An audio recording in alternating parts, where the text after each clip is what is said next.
본문 말씀은 너무나 잘 아시는 말씀이죠. 믿음 생활에서 우리는 영혼의 집을 짓고 있는데 예수님은 그 집의 종류가 두 가지라고 말하죠. 하나는 어디에 지은 집, 반석 위에 지은 집. 한쪽은 모래 위에 지은 집. 당연하게 모래 위에 지은 집은 비바람이 불면 무너지고, 반석 위에 지은 집은 비바람이 불어도 무너지지 않는다. 이 말을 들으면서 우리나라 사람들의 정서로는 이렇게 딱딱할 거예요. 아니, 아무리 어리석어도 누가 모래 위에 집을 짓겠냐. 지금까지 살면서 그런 사람 본 적 한 번도 없다. 이게 다가오는 우리의 정서일 겁니다. 그러나 이스라엘 땅은 와디가 의미하듯이 마른 강 이 뜻입니다. 평상시에는 건기에는 강이나 이 협곡이 완전히 말라버립니다. 딱딱해져서 사람들이 통행로로 주로 사용됩니다. 근데 비가 많이 오면은 일순간에 급류가 휘말려 내려와서 다 흔적도 없이 더 내려가 버립니다. 그 문화 속에서 이해를 하시면 더 이 비유가 다가올 겁니다. 그러면 먼저 생각해 보실 말씀이 이거예요. 어떤 기준을 가지고 누구는 반석 위에 세운 믿음이고 누구는 모래 위에 세운 믿음인가를 구별해 봐야 됩니다. 21절을 보시면 명쾌하게 말씀하고 있습니다. 다 천국에 들어갈 것이 아니요 다만 하늘에 계신 뭐라고요? 내 아버지의 뜻. 내 아버지의 뜻대로 행동하느냐 마느냐의 문제. 둘 다 굉장히 열심히 있습니다. 모래 위가 되었던 반석 위가 되었던 그 열심은 정말 대단합니다. 유대인들이 열심을 아시잖아요. 굉장히 둘 다 행함이 있었는데 기준은 하나님의 뜻대로 했는가 자기 생각대로 행동했는가의 문제입니다. 그러면 한 번 더 생각할 부분은 아버지의 뜻이 뭔가 이거예요. 아버지의 뜻이 뭘까요? 마태복음을 보실 때 특별히 지금 산상 설교의 한 부분인데요. 5장, 6장, 7장을 특별히 이 부분은 토막을 내서 보시면 적용은 쉽습니다. 잘 다가옵니다. 비판하지 마세요. 뭐 어떻게 하세요? 간단하잖아요. 그런데 한 가지 이야기거든요. 딱 한 문장으로. 그게 뭐냐면 5장, 6장, 7장을 보시면 아버지의 뜻대로 행동하라. 이게 전체적 이야기입니다. 많은 긴 이야기가 있지만 7장에는 세 가지 대조가 나오죠. 첫째는 좁은 문으로 가는 사람, 넓은 문으로 가는 사람, 또 넓은 길도 될 수 있고요. 두 번째는 좋은 나무, 나쁜 나무. 세 번째는 모래 위에 짓고 있는 사람, 반석 위에 짓고 있는 사람. 다 한 가지 이야기인데, 그러면 14절을 주목해 보시기 바랍니다. 14절을 보시면 좁은 문으로 간다는 게 무엇인지를 해석을 해 놓았습니다. 좁은 문과 동의어가 뭐예요? 14절에서 생명으로 생명으로 인도하는 문. 생명은 누구에게 있습니까? 아이고 잘 통합니다. 하나님입니다. 하나님. 생명의 근원, 존재자, 철학적 표현으로는 원인자, 하나님이에요. 하나님 이 생명의 근원인데 하나님께로 가는 문이 누구예요? 그러면 우리가 하나님께로 들어가야 되는데 하나님께로 들어가는 문이 누구예요? 예수 그리스도. 계속 그 이야기를 성경은 하고 있습니다. 내가 생명의 문이다. 내가 14장에서는 요한복음 14장에서는 내가 길이다. 어디로 향하는 길? 창세기로 말하면 에덴으로 들어가는 길. 에덴으로 들어가는 길이다. 내가 그 길을 열려고 왔다. 그 이야기가 산상수 전체의 주제입니다. 그리고 또 하나의 질문, 본문을 들어가기 전에 그러면 왜 많은 방법이 있는데 하나님은 오직 예수 그리스도만을 통해서 예수 그리스도만을 통해서 하나님께로 들어오게 하셨을까요? 왜 하나님의 뜻이 거기에 있습니까? 다른 방법이 없으니까. 인간에게 어떤 그런 능력이 있고 그런 방법이 있다면 하나님은 예수 그리스도를 이 땅에 보내지 않았을 거죠. 당연히. 다른 방법이 없으니까 보내셨는데요. 요한복음 6장 38절에서 40절을 보십시다. 앞에 화면을 보시면 하나님의 뜻이 무엇인지를 명쾌하게 말씀하고 있습니다. 하나님의 뜻대로 행동하는 게 안석이에 세운 집인데 하나님의 뜻은 내가 하늘에서 내려온 것은 내 뜻을 행하려 함이 아니요 나를 보내신 이의 뜻을 행하려 함이라. 나를 보내신 이의 뜻은 내게 주신 자 중에 내가 하나도 잃어버리지 아니하고 마지막 날에 다시 살리는 이것이니라. 같이 읽어볼까요? 내 아버지의 뜻은 아들을 보고 믿는 자마다 영생을 얻는 것이니 마지막 날에 내가 이를 다시 살리리라 하시니라. 아버지의 뜻이 뭐예요?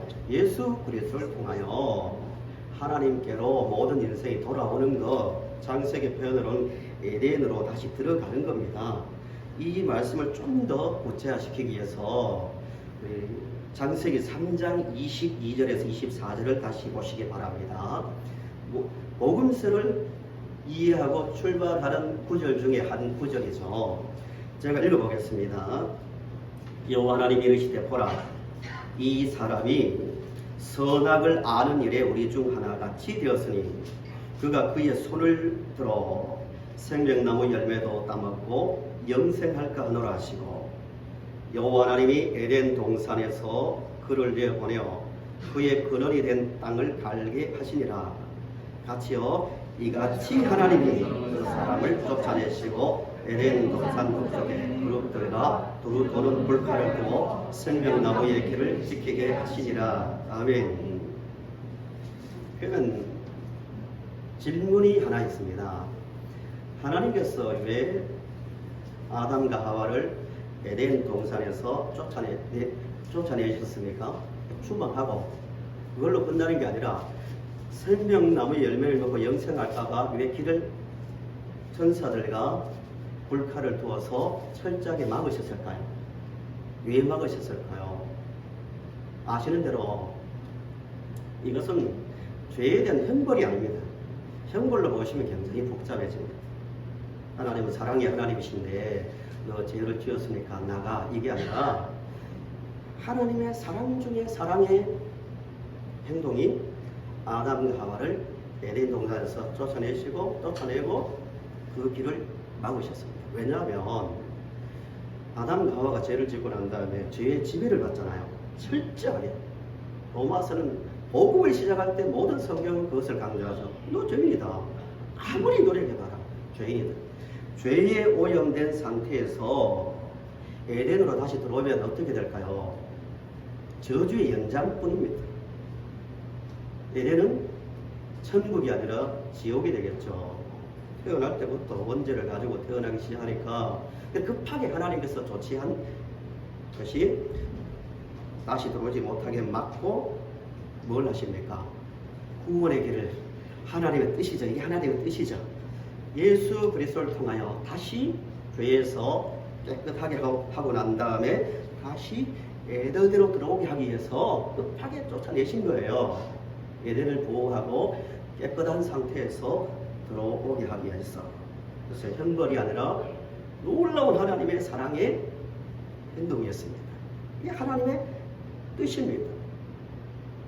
다시 처음으로 돌아가서요.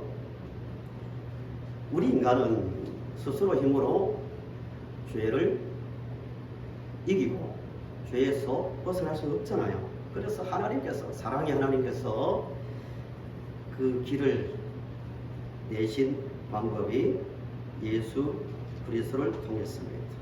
성전 휘장에 지성소와 성소를 바라는 휘장이 있잖아요. 거기 무슨 그림이 있는지 아세요? 휘장의 그림. 정교하게 하나님께서 실로 구체적으로 그 형상을 만들려고 했습니다. 출애굽기 26장 1절에 나오는 말씀이죠. 26장 1절을 보시면 같이 읽어보실까요? 시작.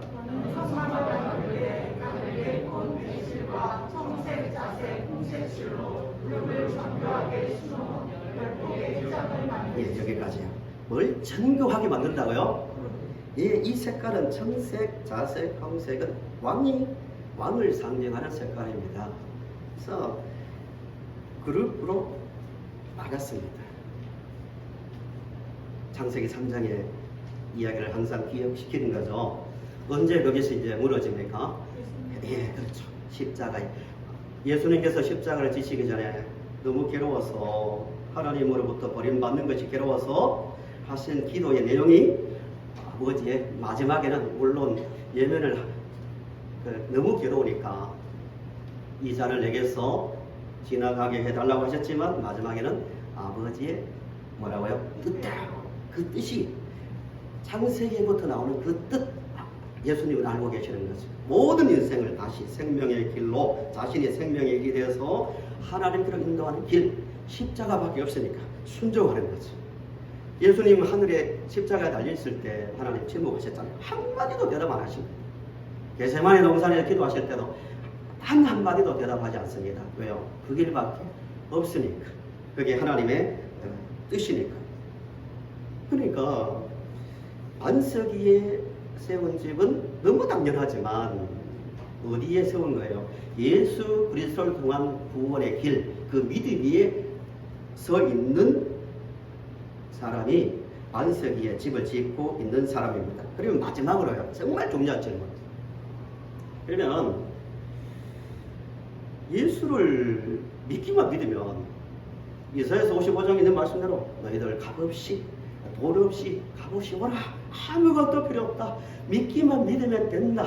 그 말씀을 주셨는데 왜 서기관과 바리새인들은 겁을 냈을까요? 우리 생각해 보면은 어느 쪽이 쉬운 길입니까? 율법을 지키는 게 쉬운 길입니까?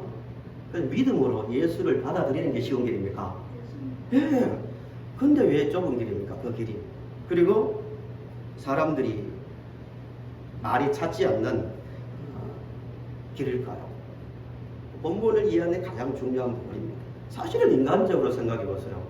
바리새인이나 서기관들의 그 노력들은 뭐 초인적입니다. 우리 보고 한 달만 그렇게 살려고 하면 다 쓰러질 겁니다. 일주일에 2번씩 금식하고 또 구제하고 안식일을 지키는 그 규정들을 보세요. 얼마나 철저한지 몰라요. 6장에 나오는 그 목록들, 마태복음에 나오는 목록들, 구제, 금식, 기도 따라갈 수 없습니다.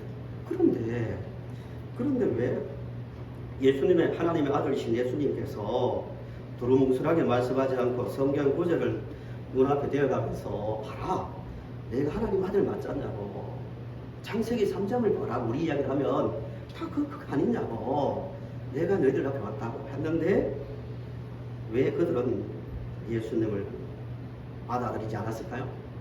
왜 넓은 길로 가버렸을까요? 쉬운데. 산산수훈에서 말하는 핵심은 그거예요. 마음이 잘못했다는 마음이. 바리새인과 서기관들이 우리보다 성경을 많이 읽었을까요? 안 읽었을까요? 저 교수님 중에서 옛날에 어머니가 히브리인 교수님이 있으셨는데요. 히브리 애들은 모세 우경을 거의 암송합니다. 흉내도 못 냅니다. 저는 창세기도 다 못 암송하는데 성경을 늘 가까이 하면서 안식일을 그렇게 지킨다고 하면서 왜 예수 그리스도 하나님의 뜻인 예수 그리스도를 철저하게 거부했을까요? 이해력이 달렸을까요? 예수님의 가르침이 구체적이지 못했을까요? 원인이었을까요? 방금 말씀드린 대로 잘못된 마음이거든요. 항상 그렇게 말하거든요. 너희들은 내게서 마음이 멀도다. 완악한 마음, 애통하는 마음을 가져라. 가난한 마음을 가져라. 어떤 마음입니까 하면은 인간이 타락한 그 마음, 출발선이 어디입니까? 자기가 뭐가 되려는 겁니까? 마음에서 하나님의 자리에 오르는 거죠. 독립성이죠. 간단한 거예요. 사탄이 왔을 때 하나님처럼 똑똑해질 수 있다. 쉽게 말하면 선과 악을 판단하는 기준이 너 자신에게 있다. 하나님으로부터 독립이잖아요. 그게 타락의 시작입니다. 자기가 주인 되려는 마음이거든요. 바리새인들과 서기관들이 아담과 하와의 후손인 이상 그 존재 자체의 마음이 그 마음을 가지고 있었을까요? 없었을까요? 모든 사람이 그런 마음을 가지고 있는 거예요. 타락한 마음. 존재 자체가 아무리 노력해도 결국 나오는 것은 자기 자랑, 자기 과시, 자기의. 이게 전체입니다. 6장을 지금 강의상 다 읽지는 않겠지만요. 구제 이야기, 기도 이야기, 여러 가지 건금 이야기 다 나오지만 이 말씀이 기독교의 어떤 덕목을 말하는 게 아니라 예수님께서 인간 한계를 말씀해 주시는 거예요. 너희들 6장을 간단하게 보시면 사람에게 보이려고 의를 행치 말아라. 누구에게 보이려고요? 사람에게 보이려고. 구제할 때 어떻게 하라? 사람에게 보이려고 하지 말고 조심해서 하라. 다 그런 이야기거든요. 기도할 때 길거리에 가서 나발을 불지 마라. 다 동기가 뭐예요? 바리새인과 서기관의 동기가 자기 과시거든요. 자기 주인이란 말입니다. 자기 인생에. 하나님의 이름은 철저하게 찾고 있지만 왜냐하면 타락한 마음을 물려받았기 때문입니다. 예수님은 그것을 책망하기보다는 봐라. 너희들 구제도 열심히 하고 또 기도도 열심히 하고 금식도 하는데 놀라운 일이다. 그러나 너희들의 마음에서 나오는 게 뭐냐? 다 외식이잖아요. 필연적으로 나올 수밖에 없는 게 외식이다. 아담과 하와가 자기를 높이려고 타락했기 때문에 그 피를 물려받았기 때문에 너희들은 아무리 조인적인 노력을 하더라도 자기를 섬기려는 그 욕망에서 벗어날 수 없다. 이게 6장 전체의 이야기입니다. 그러니까 못 오는 거예요. 그것을 너희들 죄인이다. 나에게 나오라. 이게 하나님의 뜻이다 하니까 유대인들이 분노하잖아요. 율법에 충실한 사람일수록 분노하잖아요. 아니, 그것을 인정하면 자기가 죄인이 되고 못난 사람이 되니까 거부하는 거예요. 그래서 유대인들이 예수님을 믿지 못하게 되는 겁니다. 6장 12절을 보실까요? 6장 12절. 주기도문 중에 한 부분이죠. 6장 12절을 보시면 우리가 우리에게 죄 지은 자를 사하여 준 것 같이 우리 죄를 사하여 주시옵고. 이 기도는 기도할 때 예수님, 하나님, 제가 세상 살면서 다른 사람 용서했으니까 그걸 보시고 제 죄를 용서해 달라는 게 아니라 이 기도는 어떤 기도예요? 하나님, 저 자신을 아무리 돌아봐도 저는 용서가 아니면 살 수 없는 죄인입니다. 그 고백을 하는 거죠. 그 기도가 있어야 진짜 하나님과 관계가 형성되고 7장에 나오는 비판이 사라지고 이웃을 무시하는 삶이 사라지는 거죠. 그 예수님께서 가르치는 말씀은 너희들 죄인이다. 그러므로 하나님께서 너희들을 구원하기 위해 보낸 나에게로 돌아오라. 이게 하나님의 뜻이라는 겁니다. 이 믿음에 세워지는 것을 반석 위에 세운 믿음, 반석 위에 세운 지배라고 말합니다. 머리 위에 세우다가 실패한 대표적인 한 사람을 들어볼까요? 베드로입니다. 베드로가 예수님의 부름을 받을 때 크게 두 번의 부름을 받죠. 제자로 처음 부름 받을 때 누가복음 5장, 그 다음에 두 번째 철저히 무너지고 난 다음에 요한복음 21장에서 다시 부름을 받습니다. 거의 비슷하죠. 고기 잡는 이야기입니다. 잠깐 찾아보실까요? 모래 위에 세웠던 인생이 반석 위에 세운 인생으로 바뀌는 그 베드로의 모습을 보여주는데요. 누가복음 5장 4절 6절을 보시기 바랍니다.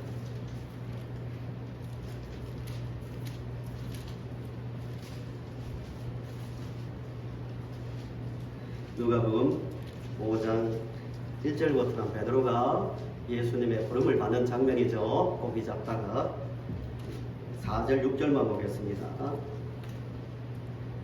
제가 읽겠습니다. 말씀을 마치시고 시몬에게 이르시되 깊은 데로 가서 그물을 내려 고기를 잡아라. 시몬이 대답하여 이르되 선생님, 우리들이 밤이 새도록 수고하였으되 잡은 것이 없지만 말씀에 의지하여 내가 그물을 내리리다 하고 6절 같이요. 그렇게 하니 고기가 잡은 것이 12마나 그물이 찢어졌습니다. 지금 주목할 부분이 그물이 어떻게 됐다고요?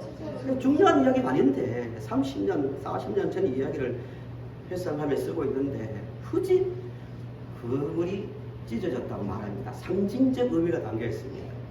기록자 누가가 나중에 부활과 예수님의 길 대신 구원자이심을 이해하고 난 다음에 과거를 돌아보며 기록했잖아요.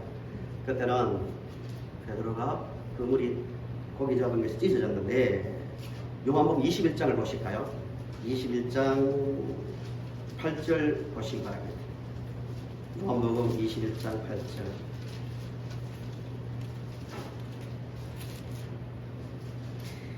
베드로가 다시 부름을 받는 장면이죠. 요한복음 21장 8절부터 제가 읽겠습니다. 다른 제자들은 육지에서 거리가 불과 한 50칸쯤 되므로 작은 배를 타고 물고기 든 그물을 끌고 와서 예수님이 던져서 던진 거죠. 고기를 잡았습니다. 육지에 올라보니 숯불이 있는데 그 위에 생선이 놓였고 떡도 있더라. 예수께서 이르시되 지금 잡은 생선을 좀 가져오라 하시니 시몬 베드로가 올라가서 그물을 육지에 끌어올리니 가득히 찬 물고기가 153마리라. 이같이 많으나 어떻게 됐다고요? 네, 굳이 이 부분을 표현합니다. 상징적 의미가 있죠. 누가복음 5장에서 예수님의 부름을 받을 때도 대단한 결단을 한 사람이잖아요. 그물과 배를 버려두고 자기 가족을 버리고 예수님을 따랐던 사람이에요. 그런데 그 베드로는 철저하게 무너집니다. 완전히 무너집니다. 왜 그랬을까요? 하나님의 뜻을 몰랐거든요. 십자가로만 구원을 받는다. 십자가로 새로운 존재가 된다는 것을 모르고 열심을 했습니다. 뭐 회개, 주여 죄인으로서이다. 전혀 성경과 회개와 관련 없는 이야기입니다. 주여. 본능적으로 본능에서 나오는 것이 회개는 아닙니다. 그 증거가 예수님께서 나중에 십자가를 지려 할 때 베드로가 어떻게 하죠? 항변합니다. 왜 그러십니까? 옷을 잡고 흔들었습니다. 이렇게 원어를 그대로 살리며 뉘앙스. 아니 다 막판에 왜 예루살렘 가까이 와서 왜 그러십니까? 왜 죽으려 합니까? 끝까지 말렸습니다. 그때 예수님께서 사탄이라고 베드로에게 말씀하셨죠. 베드로는 이때까지만 해도 예수님이 이 땅에 오셨는지 십자가를 왜 지시는지 전혀 알지 못했습니다. 육신에 열심은 있었지만 둘째 가라면 서러워할 정도로 열심은 있었지만 바리새인과 서기관들이 추구하던 자기 육신의 욕망을 위해서 따라간 것 뿐이에요. 십자가 앞에서 다 무너졌죠.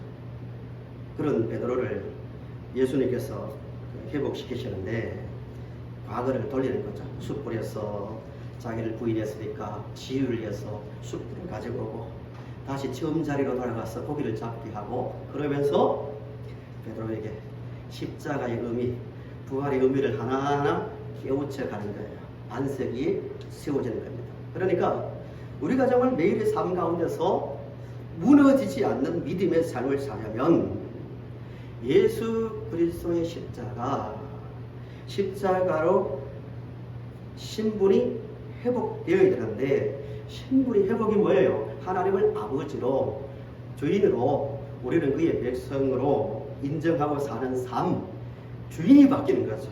철저하게 주인이 바뀌는 삶입니다. 본문으로 다시 돌아와 보시면 예수님께서 마태복음 7장 7절부터 보시면 이런 말씀을 하십니다. 7장 7절부터 보시기 바랍니다.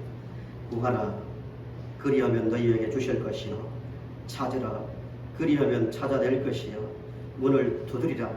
그리하면 너희에게 열릴 것이니 구하는 이마다 받을 것이요 찾는 이가 찾아낼 것이요 찾는 이는 찾아낼 것이요 두드리는 이에게는 열릴 것이니라. 너희 중에 누가 아들이 떡을 달라 하는데 돌을 주며 생선을 달라 하는데 뱀을 줄 사람이 있겠느냐. 이게 무슨 말씀이에요?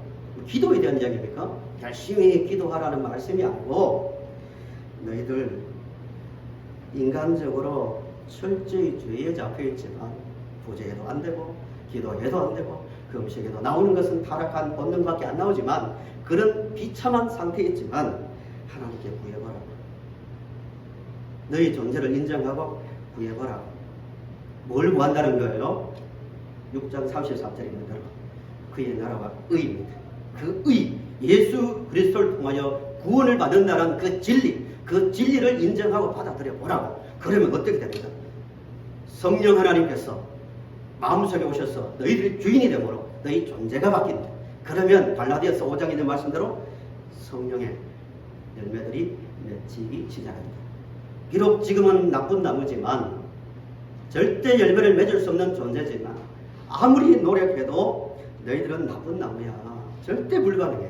그러나 하나님께서 보내신 나를 영접하면 의가 되는 나를 영접하면 너희들은 새로운 존재가 되어 열매를 맺는다는 말씀입니다. 머리 위에 세우려면 우리 인생을 반석 위에 흔들리지 않는 반석 위에 서려면 항상 예수 그리스도의 은혜, 예수 그리스도가 나를 구원하셨다는 그 믿음에 서야 되고요. 한 가지 더, 마지막으로 한 가지 더요. 반석 위에 선 믿음, 집이 되려면 24절을 보시기 바랍니다. 마지막으로 24절을 보시기 바랍니다. 24절 제가 읽겠습니다. 그러므로 누구든지 나의 이 말을 듣고, 이 말이 뭐라고요? 하나님의 뜻, 예수 그리스도를 통하여 구원의 진리 말하죠. 이 말을 듣고 행하는 자는 그 집을 반석 위에 지은 지혜로운 사람 같으리니 라고 말씀하고 있습니다. 그러니까 이미 우리는 사실 지금까지 말씀은 우리는 이미 예수 그리스도의 그 은혜 아래에 서 있습니다. 뭐 당연한 이야기입니다. 그러나 한 가지 더 중요한 부분이 있습니다. 지속성의 부분인데요.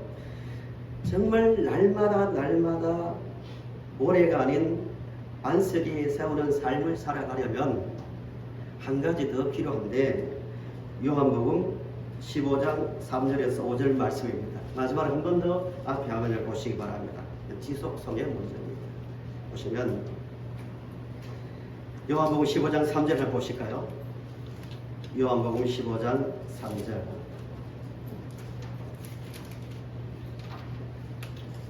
자, 읽겠습니다. 너희는 내가 일러준 말로 이미 뭐 했다고요? 깨끗해졌습니다. 이미 구원 받았습니다. 우린 당연한 거죠. 깨끗해졌으니 네 안에 거하라. 나도 너희 안에 거하리라. 신비적인 거죠. 우리가 주님 안에 거하고 주님 우리 안에 들어옵니다. 실제 존재가 들어오는 거죠. 계속 4절 보시면 너희 안에 거하리라. 가지가 포도나무에 붙어있지 아니하면 스스로 열매를 맺을 수 없음 같이 너희도 내 안에 있지 아니하면 그러하리라. 나는 포도나무요 너희는 가지라. 그가 내 안에 내가 그 안에 거하면 사람이 열매를 많이 맺나니 나를 떠나서는 너희가 아무것도 할 수 없음이라. 이 말씀은 지속성입니다. 매일의 싸움입니다. 우리 이미 구원을 받았지만 매일 이 싸움을 합니다. 은혜 안에서 있는 싸움입니다. 내가 들어갈 수 없는 생명의 길을 들어가다니 그건 오직 하나님의 은혜잖아요. 은혜로 들어왔습니다. 은혜가 마음을 잡고 있어야 됩니다. 은혜에 잡힌 상태에서 자신을 봐야 되고요. 또 은혜의 마음으로 타인을 봐야 됩니다. 이 교회 아닙니까? 그 안에서 무슨 비판이 있고 무시함이 있고 또 형제를 깔보는 그런 모습이 나오겠습니까? 은혜로 주께서 나를 구원하셨다는 그 은혜 의식을 가지고 늘 주님 안에서 살아감으로 하루하루 매일같이 성령의 아름다운 열매가 맺혀져가는 성도님들의 삶이 될 수 있기를 바랍니다.